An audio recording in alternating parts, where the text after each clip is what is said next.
विद्यार्थी मित्रांनो, नमस्कार.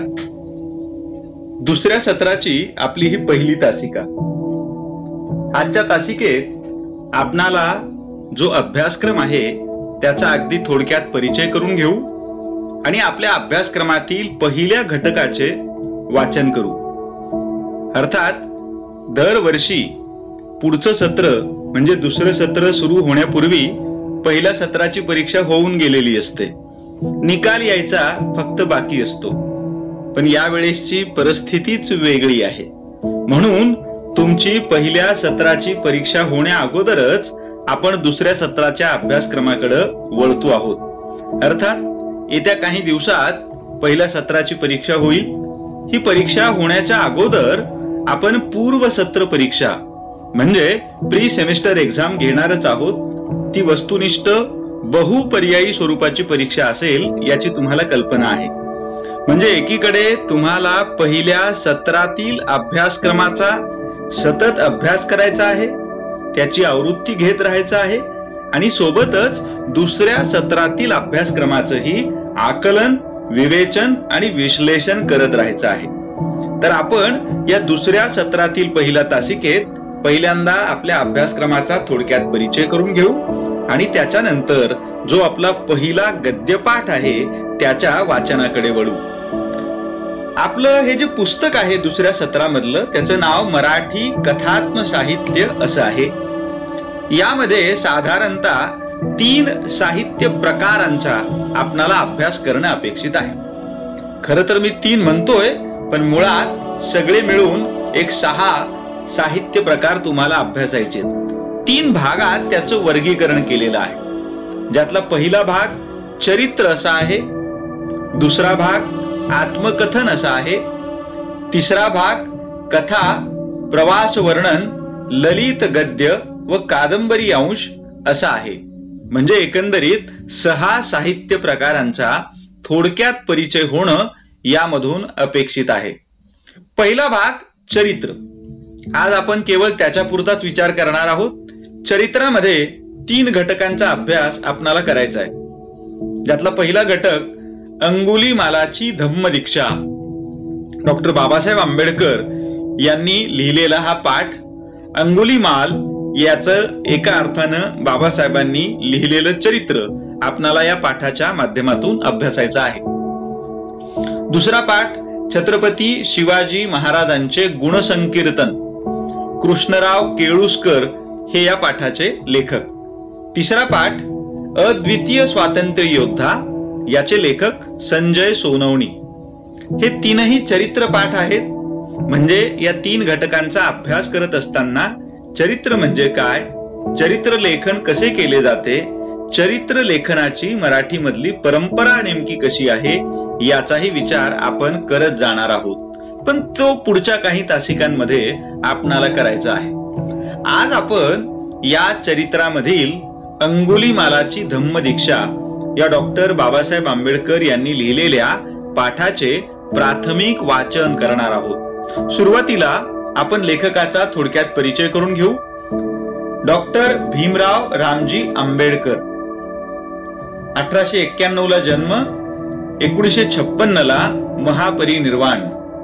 क्रांतिकारी तत्वज्ञानातून वंचितांचे दिशा दिग्दर्शक, महापुरुष, जगदविख्यात विचारवंत व थोर समाज सुधारक म्हणून बाबासाहेबांचा परिचय आहे.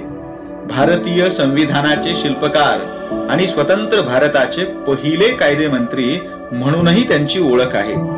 सामान्य माणसांच्या प्रगतीसाठी अहर्निश कष्ट उपसणारे आणि जनकल्याणाकरिता प्रस्थापित समाज व्यवस्थेच्या विरोधी लढा देणारे कृतिशील भारतरत्न डॉक्टर बाबासाहेब आंबेडकर हे अर्थशास्त्र, राज्यशास्त्र, इतिहास, समाजशास्त्र, विधिशास्त्र इत्यादी ज्ञानशाखांचे विशारद होते. त्यांनी अमेरिका व ब्रिटन मधील विद्यापीठातून शिक्षण घेतले. मूकनायक, बहिष्कृत भारत, जनता, प्रबुद्ध भारत ही नियतकालिके सुरू करून सातत्याने अग्रलेख लिहिले. Buddha and his Dhamma, caste in India, who were Shudras, thoughts on Pakistan, Ranade, Gandhi and Jinnah, Buddha and Karl Marx इत्यादी जवळपास 22 ग्रंथांचे लेखन त्यांनी केले आहे. त्यांच्या साहित्यात ग्रंथ, लेख, भाषणे, प्रबंध, पत्रे, दैनिके इत्यादींचा समावेश होतो. तार्किकता, रोखठोकपणा, विज्ञाननिष्ठा तसेच सर्वसामान्यांविषयी कळवळा ही त्यांच्या लेखनाची बलस्थाने आहेत. प्रस्तुत संवादात्मक उतार्यातून सद्गुणी माणसांच्या सहवासात आल्यानंतर दुर्जन माणूसही सज्जन बनतो याचा प्रत्यय येतो. आता आपण या पाठाच्या वाचनाकडे वळूया. पाठाचं वाचन करायच्या अगोदर डॉक्टर बाबासाहेब आंबेडकर लिखित भगवान बुद्ध आणि त्यांचा धम्म या ग्रंथामधून हा चरित्रपाठ घेण्यात आलेला आहे हे आपण लक्षात घ्यायला हवे. याची रचना क्रमांकानुसार केलेली आहे. म्हणून वाचन करत असताना मी 1 क्रमांक 2 क्रमांक असं म्हणून वाचन करणार आहे. क्रमांक 1. कौशल देशाचा पसे नदी म्हणजे प्रसेनजीत नावाचा राजा होता. त्याच्या राज्यात अंगुलीमाल नावाचा एक आडदांड दरोडेखोर होता. खून आणि रक्तपात यामुळे त्याचे हात नेहमी रक्ताने बरबटलेले असत आणि तो कुणालाही कधी दया दाखवीत नसे. त्याच्यामुळे गावे ओसाड झाली होती, नगराची नासधूस झाली होती आणि प्रदेश उद्ध्वस्त झाले होते. ठार मारलेल्या प्रत्येक माणसाचे एक एक बोट कापून घेऊन तो त्यांची माळ गळ्यात घालीत असे आणि म्हणूनच त्याचे नाव अंगुलीमाल असे पडले. एकदा भगवंत श्रावस्ती येथे जेतवनात राहत असताना त्यांनी अंगुलीमालाने केलेल्या नासधुशीविषयी ऐकले. तथागतांनी त्याला सदाचरणी मनुष्य बनविण्याचे ठरविले. म्हणून एके दिवशी भोजन झाल्यावर आपला बिछाना बाजूला ठेवला आणि आपले चिवर व भिक्षापात्र घेऊन ते दरोडेखोर अंगुलीमाल याला शोधण्यासाठी निघाले. ते त्या बाजूला प्रवास करीत चाललेले पाहून गुराखी, मेंढपाळ, शेतकरी आणि वाटसरू मोठ्याने ओरडले, श्रमण, त्या वाटेने जाऊ नका. त्या वाटेने तुम्ही डाकू अंगुलीमालाच्या हाती पडाल. क्रमांक 5. 10, 20, 30 इतकेच नव्हे तर 40 माणसे देखील जरी एकत्र जमून त्या वाटेने गेली तरी तो सगळा जथ्था त्या डाकूच्या हाती सापडतो. परंतु एकही शब्द न बोलता भगवंत आपल्या वाटेने चालू लागले. क्रमांक 6. दुसऱ्यांदा आणि पुन्हा तिसऱ्यांदा जवळपास असलेल्या लोकांनी त्यांना पुन्हा इशारा दिला तरी देखील एकही शब्द न बोलता भगवंत आपल्या वाटेने चालतच राहिले. क्रमांक 7. काही अंतरावरून त्या दरोडेखोराने भगवंतांना येत असताना पाहिले आणि जेथे 40-50 प्रवाशांचा जथ्था देखील त्याच्या वाटेने जाण्यास धजत नसे तेथे हा तपस्वी त्या वाटेने एकटाच येत असलेला पाहून त्याला फार आश्चर्य वाटले आणि या तपस्व्याला ठार मारण्याचा विचार त्याच्या मनात आला. म्हणून ढाल, तलवार आणि धनुष्यबाण घेऊन तो भगवंताचा पाठलाग करू लागला. क्रमांक 8. भगवंत जरी आपल्या नेहमीच्या चालीने चालत होते तरी सर्व प्रयत्न करूनही तो दरोडेखोर त्यांना गाठू शकला नाही. क्रमांक 9. तो विचार करू लागला की ही मोठी आश्चर्याची आणि विचित्र गोष्ट आहे. यापूर्वी हत्ती, घोडा, गाडी किंवा हरिण भर वेगात धावत असताना देखील मी त्यांना पकडीत असे आणि आता हा तपस्वी आपल्या नेहमीच्या चालीने चालत असताना सर्व प्रयत्न करूनही मी त्याला गाठू शकत नाही. म्हणून तो थांबला आणि मोठ्याने ओरडून त्याने भगवंतांना थांबण्यास सांगितले. क्रमांक 10. दोघांची भेट झाल्यावर भगवंत म्हणाले, अंगुलीमाला, मी तुझ्यासाठी थांबलो आहे. दुष्कर्म करण्याचा आपला व्यवसाय तू सोडून देशील काय? तुला आपलासा करावा, सदाचरणाच्या मार्गावर तुला आणावा म्हणून मी तुझ्या मागोमाग आलो आहे. तुझ्यातील साधुत्व अजून मेलेले नाही. जर त्याला तू संधी देशील तर त्यामुळे तुझ्यात बदल घडून येईल. क्रमांक 11. भगवंताच्या शब्दांनी भारल्यासारखे अंगुलीमालाला वाटले आणि तो म्हणाला, अरे रे, या ऋषीने माझा माग काढलाच. क्रमांक 12, त्याने उत्तर दिले, आपण आपल्या दिव्य वाणीने मला आपल्या दुष्कर्माचा त्याग करावयास सांगता आहात, म्हणून मी तसा प्रयत्न करावयास तयार आहे. क्रमांक 13, स्वतः ठार केलेल्या लोकांच्या बोटांची आपल्या गळ्यातील माळ त्याने एका खोल खड्ड्यात फेकून दिली आणि भगवंताचे पाय धरून संघ प्रवेशाची इच्छा व्यक्त केली. क्रमांक 14, देवाचे आणि मानवाचे मार्गदर्शक भगवान बुद्ध म्हणाले, हे भिक्खू, माझ्या मागोमाग ये. आणि ही आज्ञा झाल्यापासून अंगुलीमाल भिक्खू बनला. क्रमांक 15, आपल्या परिवारातील एक भिक्खू म्हणून अंगुलीमालाला बरोबर घेऊन भगवंत श्रावस्तीला आपल्या सुखनिवासाकडे निघाले. त्यावेळी राजा पसे नदीच्या अंतप्रासादाच्या दाराशी लोकांचा प्रचंड समुदाय जमला होता आणि आपण जिंकलेल्या प्रदेशात अंगुलीमाल या नावाचा एक दांडगा डाकू अत्याचार करून निरुपद्रवी लोकांना ठार करतो आहे किंवा जखमी करतो आहे आणि स्वतः मारलेल्या लोकांच्या बोटांची एक माळ आपल्या गळ्यात घालण्यात धन्यता मानतो आहे, त्याचा निपात करा, असे समुदाय ओरडत होता. प्रसेनजिताने त्याला मारण्याचे आश्वासन दिले, पण त्यात त्याला यश आले नाही. एके दिवशी क्रमांक 16, एके दिवशी सकाळी राजा प्रसेनजित भगवंतांना भेटण्यासाठी जेतवनात गेला. भगवंतांनी विचारले, राजा, काय झाले? मगधाच्या सेनीय बिंबिसाराचा, वैशालीच्या लिच्छवींच्या किंवा दुसऱ्या एखाद्या शत्रूचा त्रास सुरू झाला आहे काय? क्रमांक 17, नाही भगवान, तशा प्रकारचा कोणताही त्रास नाही. माझ्या राज्यात अंगुलीमाल या नावाचा एक दरोडेखोर आहे. त्याने माझ्या राज्यात धुडगूस घातला असून तो माझ्या प्रजाजनांवर अतिशय अत्याचार करीत असतो. त्याचा मला निपात करावयाचा आहे, पण मी त्यात अयशस्वी ठरलो आहे. क्रमांक 18, राजा, मुंडन केलेला, काशाय वस्त्र धारण करून भिक्खू सारखा दिसणारा, जो कोणाला मारित नाही, जो चोरी करीत नाही, खोटे बोलत नाही, जो दिवसातून एक वेळा जेवतो आणि श्रेष्ठ जीवन जगतो, अशा अंगुलीमालाला तू पाहिलेस तर तू काय करशील? क्रमांक 19, भगवान, मी त्याला वंदन करीन, त्याला भेटण्यासाठी उठून उभा राहीन किंवा त्याला बसण्याचे आवाहन करीन अथवा वस्त्रे व इतर आवश्यक वस्तू स्वीकारण्याविषयी त्याला विनंती करीन किंवा त्याच्या रक्षणाची आणि सुरक्षिततेची व्यवस्था करीन.